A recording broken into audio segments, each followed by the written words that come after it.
Welcome to the Business of Black Business, a talk show that interviews Black entrepreneurs and advocates for Black businesses. The topics of conversation include access to capital, best business practices, success stories, and more. Now introducing our host, Jay Reynolds. Hi, happy Valentine's Day, and welcome to the Business of Black Business. Now, question for you. Are you a small business that wants to elevate your game?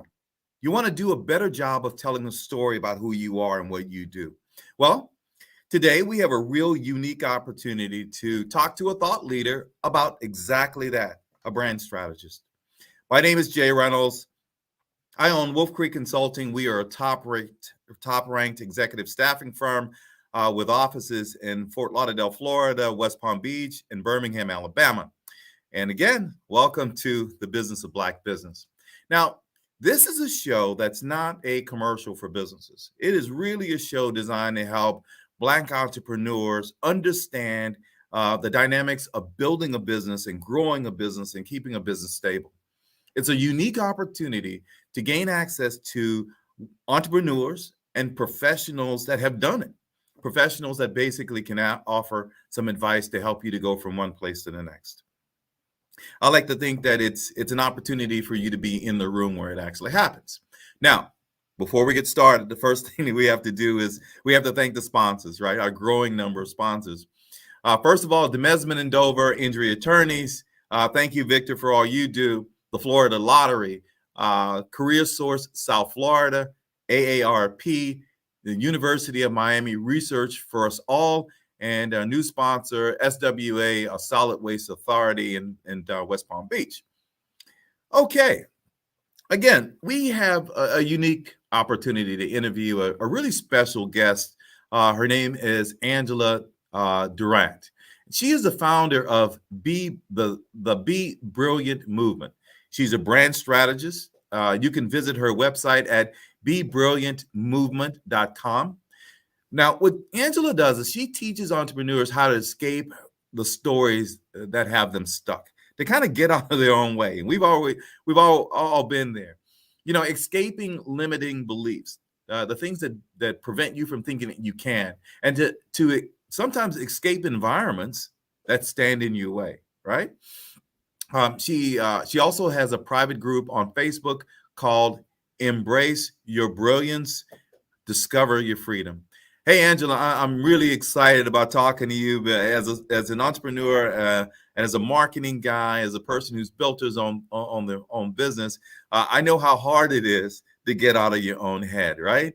And I know that's what you do for a living. So hopefully you're going to have some entrepreneurs right now, Black entrepreneurs, women entrepreneurs, or whomever's watching, basically sitting on the edge of the seat to say, how the heck do I get that done?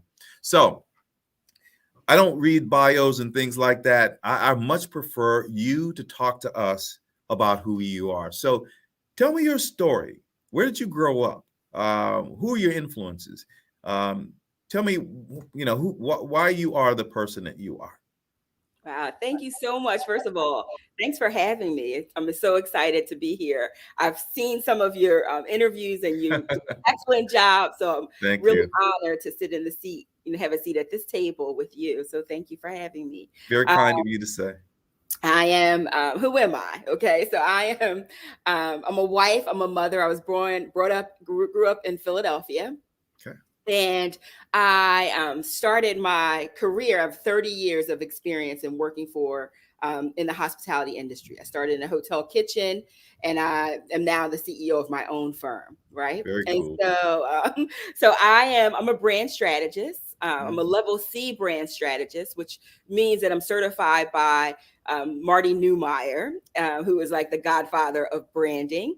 And level C means that we're certified to work with the C-suite and helping them build their brands, both for the companies and their own personal brands. So that's what we do. But I'm a brand strategist. I'm the creator of the Legacy Brand Method, and I'm the founder of the Be Brilliant movement, where I help professional women and brave entrepreneurs build their brands in our unique way. We help build brands from the inside out, so they show up really powerfully both in business and in life.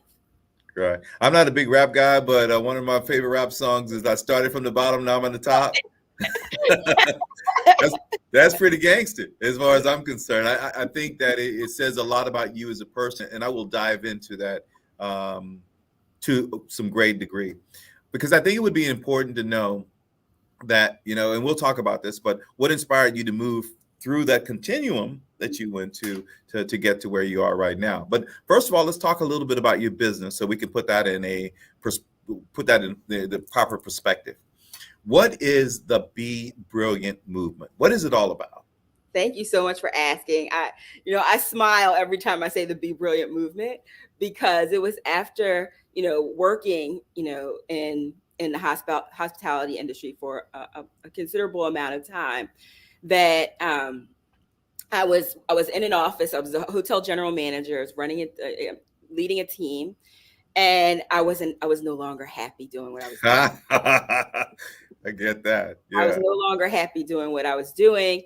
And every day going to the job, I just felt like I was called to do something else. Mm-hmm. That not that my career in the hospitality wasn't great. There was a time that I loved it, but I was in a different season of my life, and I just couldn't put my finger on what it was. And then I know one day I was sitting in the office, and I heard in the office next to mine, where one of my team members worked. She was the director of sales.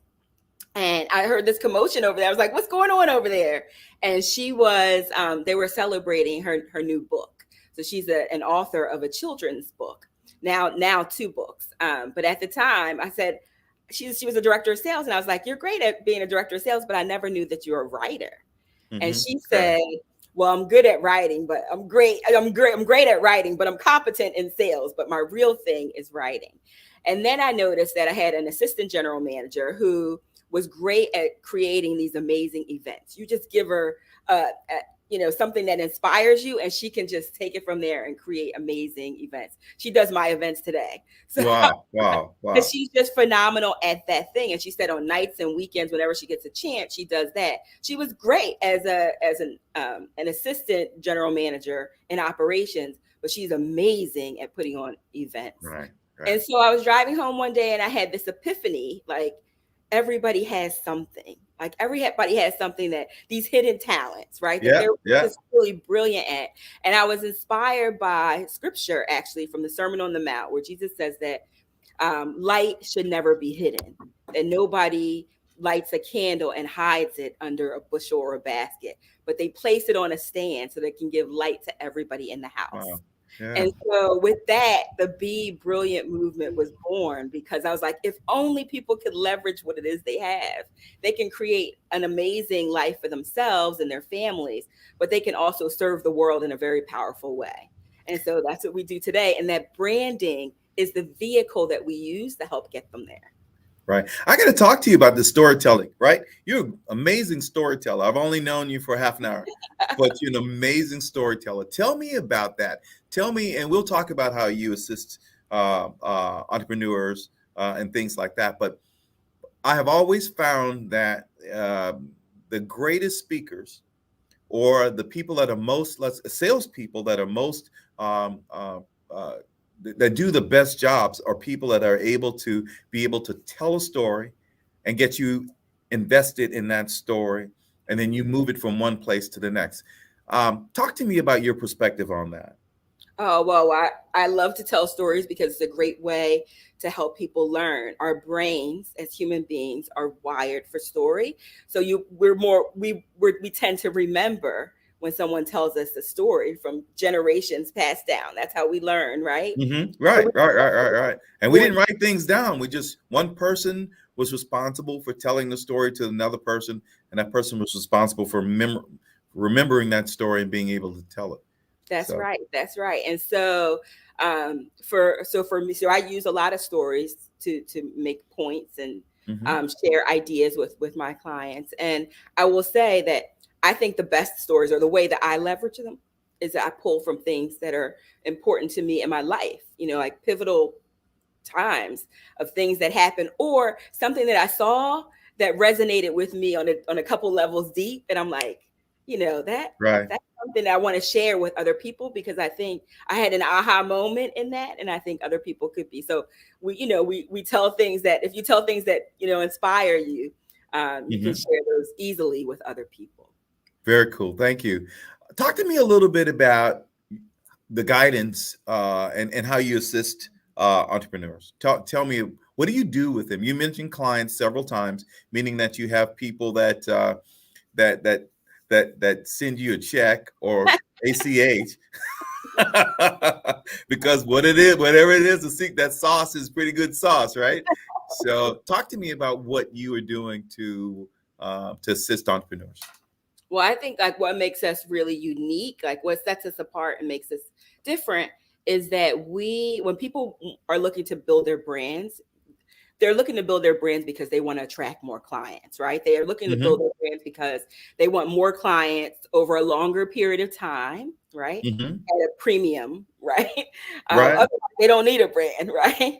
So the thing that I think surprises people is that when they come to us, they initially are saying, I want, just make it look pretty, right? Just put a bow on it.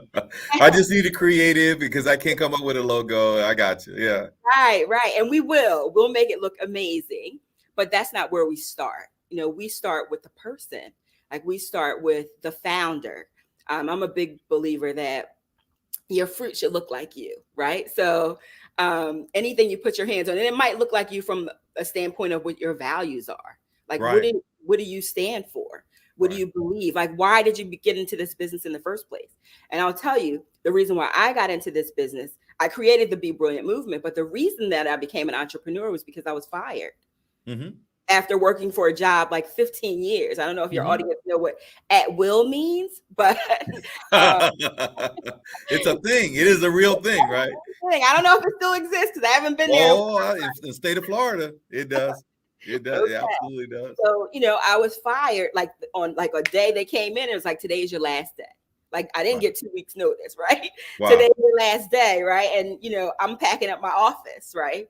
And I in that moment, I realized that I was holding on to something. It was time for me to leave, but I was holding on to something, and the rug got snatched from underneath me, right? I was holding on to it because I was afraid that I wouldn't be able to pay my mortgage if I left. If I lost that good job, I wouldn't be able to pay my car note, all those things, right?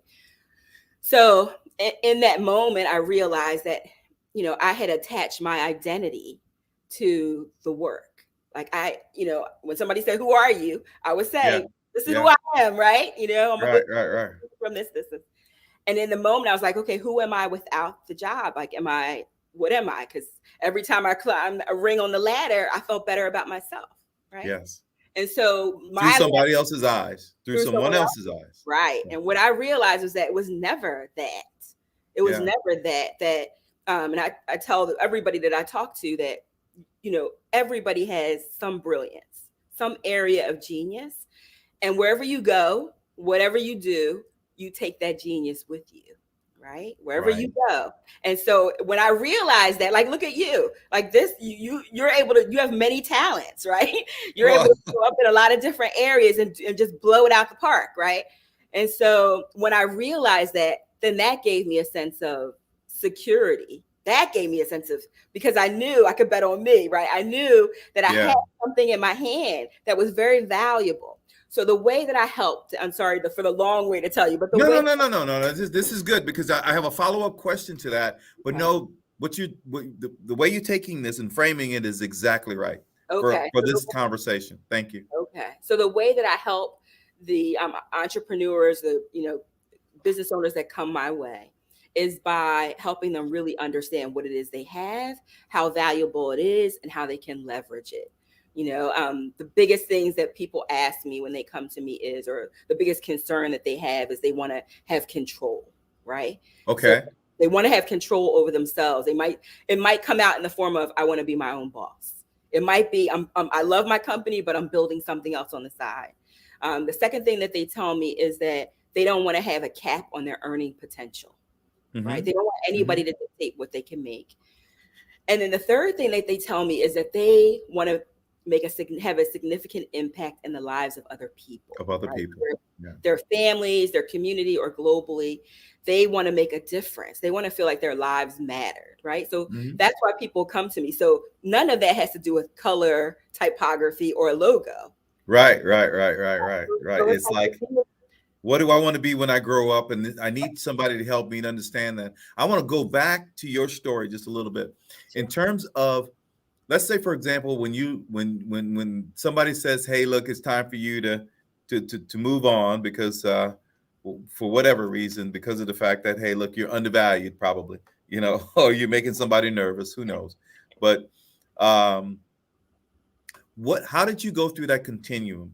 Did you decide, hey, look, I need to clear my head for a second and you're gonna decide love what it is I want to do? You're gonna Or love did you just jumped right into something different? So Because a lot of people are going through that right now. Right, exactly. And you're gonna love this because I'm a firm believer that everything happens for a reason. Yes. Yeah. So I was contacted by a headhunter. What's that? A headhunter is like a staffing guys, an executive recruiter kind of person? Amazing like yourself. Amazing like yourself. Probably a good guy. Like him already. Go ahead. I'm sorry. But I had been working for the company. I'm a dinosaur. I know young people don't do this, but I had been working for the company almost 15 years. So when headhunters called me, I didn't tend to call them back. Right. So I went home a couple days later, told my husband about the headhunter contacting me, and he said, "What are you doing? Why are you not calling, them? Because the new boss that you have has his foot on your neck. So why are you not calling the headhunter?" He's like, yeah. So I did. I eventually called them back. The ball got rolling, and it was for a job that they were looking for someone with my skills at another location. But I was thinking, even though things are not great here with this new boss, I was there for 15 years, right? And some of us don't like change. Right. So I had decided to stay. But if the fate would have it otherwise. And so after returning from a corporate meeting in another state that he was at, he flew in the following day, came in, met with me without any warning, no write-ups, nothing, at will, and said the company is moving in a new direction. Effective the end of the day, you'll no longer be employed here. Right. So that was what happened at that moment in time. And then I went back to my office. I started packing up all my belongings, putting them in the trunk of my car. And I get a call from somebody brilliant like yourself, the same headhunter who was looking for a general manager, called and asked if he could come and meet me that day at that hotel so he could see the type of hotel I was running. Wow. So in that moment, I said yes. Yes, exactly. I said yes. So long story short, as the two gentlemen that came to let me go, all day they spent the day, briefing my team, doing all the things. They told me I could not speak to the team. I could go to my office and pack up and get ready to leave. When I returned to my office, there was a blast out to everybody. Now I worked for this company for 15 years. So I felt like they were my family. There was a blast out to everybody. I didn't get a chance to tell anybody. Somebody else. Wow. Yeah. Corporate America. That's corporate America. Corporate America. Yeah. So long story short, they left and in walked the headhunter. Well, so you have the first interview or your first real discussion with the headhunter in the place that you work. That's awesome. But God works in mysterious ways. Things happen the way they're supposed to happen. Now, so a beat didn't get skipped. So I just went from one job into another job. Right. So within weeks, a month, 30 days or so, you were in another position. It was 12 days because they had to do the background check and all that stuff. Wow. It was 12 days. And I was holding on to crumbs compared to what this other company was willing to pay me. Right. That's the way that works. You have to almost leave. You mentioned a couple of things about reasons why people become entrepreneurs. I want to talk a little bit about that a little bit more. You said, hey, look, uncapped earnings potential. They feel like they're underutilized or devalued in their current job, or some situation where people leave because of the environment. They just don't want to work for their boss anymore. Those kinds of things happen. Any other reasons you think people become entrepreneurs? And then I have a follow-up question to that to ask you, what makes a good entrepreneur? Is that Oh, question. is that something that we can even put our finger on? You know what I mean? That's a great question. So the first question was, you wanted to know what are some reasons they become entrepreneurs. So I found that they fit into those buckets, and I've spoken to over 500 professionals and entrepreneurs, and I find that they fit into those buckets. So in the bucket of I want to be my own boss, it's really about control. It's really about, one of the things that I say that the Be Brilliant movement allows for is really for, and we fight for, like we take a stand for this, it's ownership. It's like really owning yourself. Yeah, exactly. And being in the position to buy the freedom of others. So that's what we take a stand for. Tell me about that. Talk to me about that. To buy the freedom of others. That's powerful. What do you mean by that? What I mean by that is you got to be free first, right? And freedom means knowing who you are. And in some cases, I'm a woman of faith, and knowing whose you are and knowing what you carry, like what you have. Because if you don't know what you have, you will give it away, you'll throw it away, or you'll sell it cheap. So that's important to understand that. And so once you are able to own yourself, no matter if you work in corporate America, I'll say be entrepreneurial in corporate America, right? Sure. You're very valuable. And I always say it's not you that the company so much loves. Like, yes, they might love your personality, but it's a business, right? Yeah. Your gift. It's your gift. And I always say, the scripture says the gift will make room for you. And it's so true. So I would say that, so it's, really owning yourself first. And then I'm a mom. I have a 12-year-old little boy, and I want him to have choices that I've never had. He just went to Dubai for a week. Wow, how cool. So we want to send him to the best. He must have spent all his allowance money.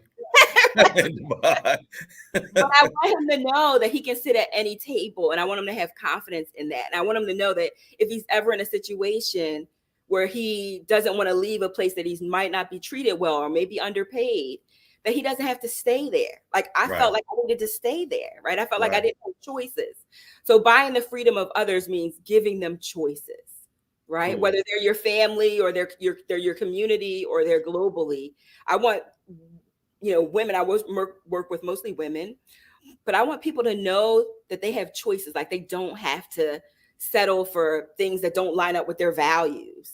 So that's the first part of it. And then the second bucket is around earning potential, right? I think sometimes people just don't know what's out there. Like they don't know. I surprise people all the time. They say to me, I'm talking to somebody about a position that they've been doing for 10 years or whatever. And then I say, well, this company is willing to pay you X. And then with this kind of sign-on bonus, with this kind of, let's call it a bonus plan. And, by the way, did I tell you that you get a Eddie Bauer Explorer? You get an Explorer for a company car. And you can hear on the phone or whatever, or you're sitting in front of it and their mouth just drops, because they're making a fraction. Yeah. They're making a fraction of what they could actually be making out there, just so undervalued, Go ahead. I don't mean to interrupt. No, that's great. That's great, because a lot of times they don't know what's possible until they meet somebody like you that opens their eyes and opens a door of opportunity for them. And then the other part is they really want to matter. Like they want to make a significant impact in the lives of other people. So, when sometimes people come to me, they're in their 40s or they're in their 50s. They built the career, they climbed the ladder, they did all those things. They have the house and the car and all the things, and they feel like they want to do something that fulfills them. They want to do something that, will create a legacy of their body of work or for their families, mostly for their families. Okay. They really want to do something different. So those are the reasons that, that I find people want. They financial, they want freedom, and they want to do something for, future generations. What makes a good one? What makes a good entrepreneur? That's a tough question because I see them. They come in all shapes and sizes, Sure right? they do. They Yeah, have but all kinds there's of probably a thread that runs there someplace, though. You know what I mean? There's a business. thread someplace. Yeah, I would say that. I mean, I haven't met an entrepreneur who hasn't had fear. Like I haven't met one that's not, doesn't have fear at some point. Yeah. But what I love about them is that they still step out there because it takes courage. Like I always say, entrepreneurship is not for everybody, and entrepreneurship is not for punks. Right? Like, don't let the smile fool you. Don't let the smile fool you. Like it can be tough sometimes. It can be tough. So I would say it's people who are willing to take a risk because nothing is guaranteed. Yep. So it takes courage to go out there. So that's what I see that. And I see people who just know, and I don't know how to explain it, but it's like an inner knowing that there's more. Like the people who I see know they don't know how to do everything. They maybe haven't been able to figure it all out, but they know that there's more and they can see possibility. Right. All they have to be able to see what's possible for themselves, right? They have some kind of vision, even if they don't know all the steps to get there. I think that it doesn't take, they don't have to have all the skills because you can hire the skills. I don't know how to build websites, but I hire people who know how to build websites that are on my team, right? So you don't have to know how to do everything, but you have to be able to see possibility. You got to have a vision. You have to have a vision, I believe also. And you also have to have a vision that you can basically get, whether it's a client or a employee, you have to be able to get them on board with whatever that thing might be, and whatever that vision might be. And I think that's really important too. You have to be able to tell a story. Yes, and that's a part of branding, right? Yeah. We come full circle. That's a part of when we build the brand, and that's why you want to build the brand from the inside out, because that's where your stories live. That's where the core values live. The vision lives there. Talk to me about Pitfalls. You talk to, like you mentioned, giving it a number, you talk to 500 entrepreneurs. Tell me what are some of the pitfalls that entrepreneurs unfortunately fall into outside of the finances, because we understand, we do that. That's a whole nother show. Sure. But I would just say one thing. The one thing that I say to all the entrepreneurs is that if you don't quit, you can't fail. If you don't quit, because there's always another day. There's always, even if you run out of money, you can get money again. Like you can bring on a couple more clients. You can come back from that. But if you quit, it's over, right? It's over. So you said, tell you about the pitfall. So the pitfall, I would say, just if they don't believe in themselves. And I meet people in corporate America. I did a executive leadership. They brought me in to do coaching at the Microsoft Women in Tech event. And it was closed door. They were coming in one at a time. And all of them, Jay, every single one of them, in different ways, they all said the same thing. And that was, they felt like they were going to get found out. They weren't sure if they were as good as. Oh my God. They had these jobs. They had these big jobs, with big salaries, with big sign-on bonuses. And they were like saying to me in the privacy of our room, they were saying, like, basically, I don't know if I'm as good as they think I am. Yeah. So imposter syndrome is big, especially with people who they have it. Like they are the bomb, like, and they're thinking this way. I think they can get in their own way, like you said earlier, getting in their own way. And that's why that mindset, that thinking, right? Those beliefs that are limiting them, right? Mm-hmm. Are some pitfalls, environments that want them to play small. Like they're getting big, they're a giant in the space, and the environment doesn't fit them anymore. But the environment is pointing to them like something's wrong with them. Like nothing's wrong with you, right? Big dreams and these big goals, but you need to have access to another environment of people that want you to have a seat at that table and that can pour into you, right? So I would say that. And then, the stories that just have them stuck. Like this story of this is the only way, right? I tell people there are many different methods to coming. Right. There's not just one way, right? But if you're stuck in this story that it has to be this, you may never get there. That is unfortunately, when you start telling that story, it reminded me of so many discussions that I've had with Black entrepreneurs, very successful Black entrepreneurs. I remember one particular situation where I went fishing with these four guys, very successful guys, and we went fishing for like over a weekend, right? And one particular night, we were sitting outside smoking cigars, had a couple of drinks, and we would start talking about those kinds of things. And right down the road, everyone said almost the same thing. I said, man, they think I'm the golden. These guys are all saying, everybody thinks I'm the golden child, right? Everybody thinks I could do this, and I'm a rock star, and blah, blah, blah, blah. But man, they just don't know. I don't have it. I don't understand. I don't, they're not who I think that they're not who I think that I'm not who they think I am. I'm not capable of what they think I am. One day somebody's going to find out. That was really interesting, Angela, that the story you just told me. I was really kind of shocked by that. And I'm sitting in the room with three other very successful guys, and I felt the same way. I'm saying, man, one day somebody's going to find out that I really am not who they think I am. I got to ask you a question about women. Okay, purely because of the fact that you seem to have a passion for that, and I understand it very much. I want to explore it a little bit. My mom raised 5 kids by herself, and I can tell you, strong Black woman that was probably, if she had the opportunity, she would be like a construction engineer, right? Like because my mom could build anything. She could build anything, and she's pass that on to all our kids. All of us build things. Tell me why it is that women's abilities sometimes are doubted so much, and they have such a hard time being treated equally. I know that's kind of a stupid question. It's not. But I want to get your perspective on that, because just like in many times minority entrepreneurs are always having to leap tall buildings.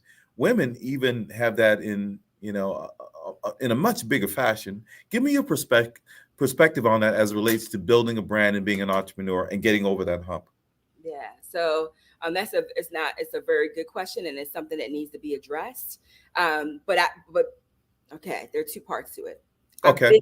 I've been that woman. I've sat in those seats. I had an incident where we ran the data on what the problem areas were for this particular company. We presented the data and we presented a solution, and the men in the room laughed and said, that couldn't be the solution. That couldn't be the solution, because people are smarter than that and they would do things differently for this particular scenario. And I said that I'm presenting you with the data. And right. And they laughed, and I got ticked off. Like, I did not like it. So I moved forward with the solution anyway. And it fixed the problem. It fixed their problem. Right. Now they just invested $6 million into this venture, and it fixed their problem. But the other side of the coin of that for me, and I talk to women about this all the time. I serve women of every hue, but the majority of my clients are Black women. Okay. And I would say that I don't encourage them to bang their head up against the wall, to yell or scream or even lean in the boardroom. I don't encourage them to do that because I don't think they have to. I think with a laptop, an internet connection, and all their brilliance, they can create their own boardrooms. They can build their own businesses. So if they want to stay within, we help build them up so they can deal with that. Like, they're like Teflon on the inside, right? They can deal with that. But I would never be the person that is going to fight to be heard.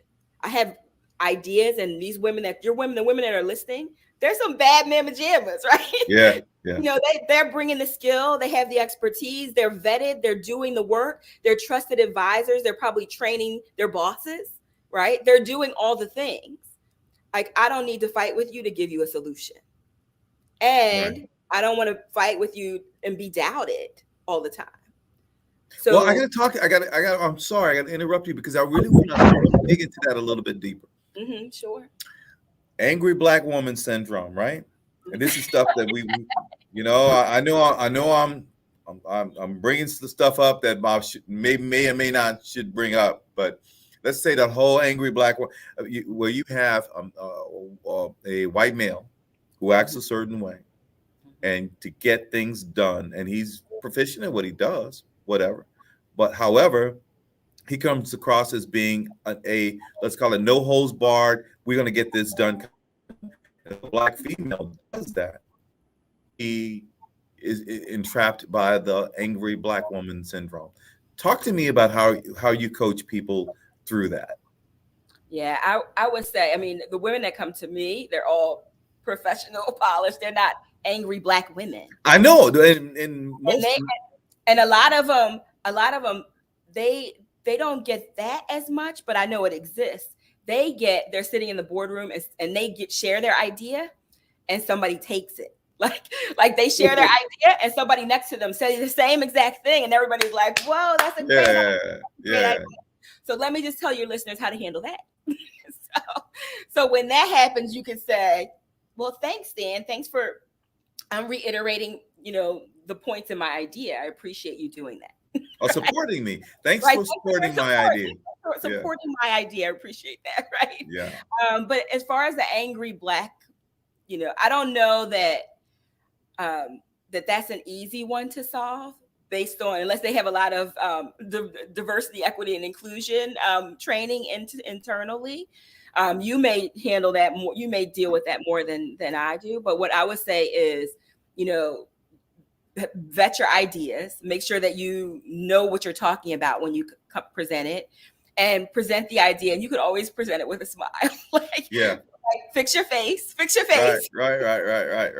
that, do I look like I'm angry? Like, no, I'm going to present an idea and say, thanks for supporting me with a smile. Yeah. Right. And that's how I would do it. Right? I'm just saying that, perceptions and reality are not necessarily linked at the hip. You know what I mean? It's just perception. And I sometimes I've heard, the perception that this person is, bitter, angry, or whatever. And God knows that person is not at all bitter, angry, or anything. That person is maybe passionate, maybe opinionated. However, she's doing the same thing that 90% of, other people are doing, but she gets the label. So I was just curious to get your perspective.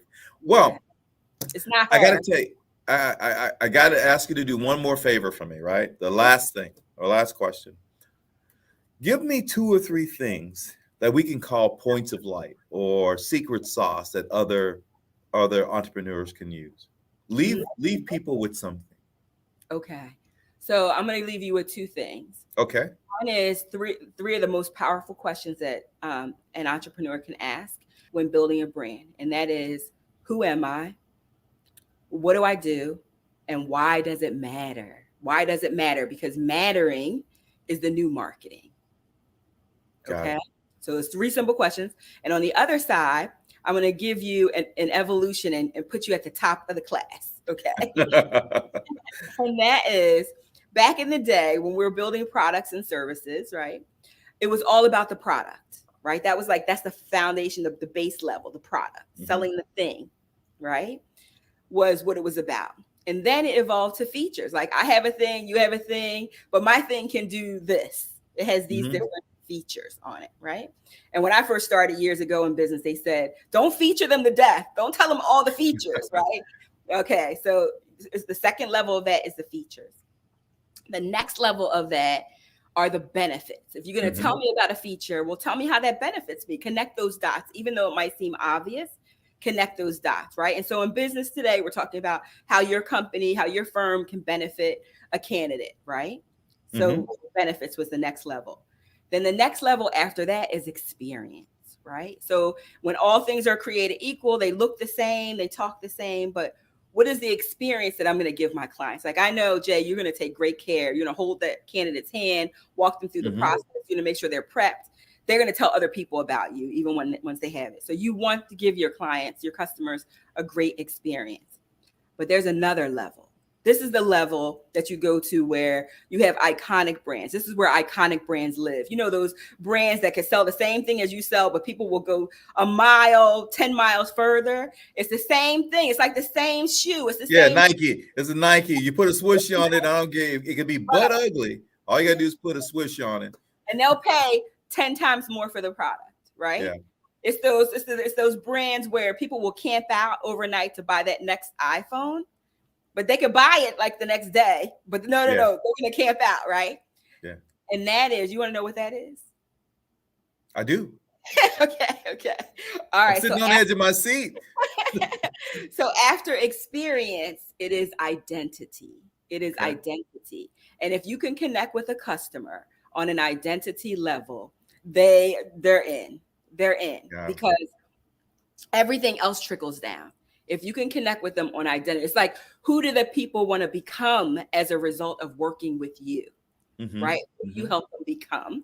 And one other juicy bonus that I will give your community is if they have, it could be their jobs at corporate America, or for us, we build tribes, right? We build communities, right, that support us. You have all these listeners who are growing fast and supporting you.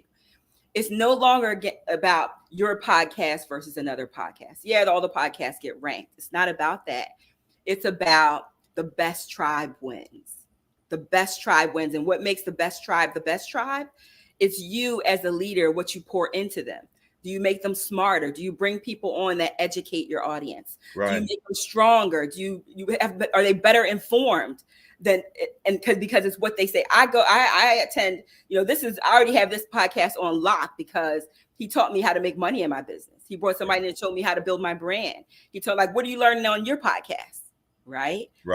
And that tribe will tell other people who will tell other people. But what you're doing as a leader is to make them stronger, and they attach that to their identity. Like, what is it saying about me that I wear Nike? There's a difference between Nike and Puma. Right? There's a difference between Coke people and Pepsi people.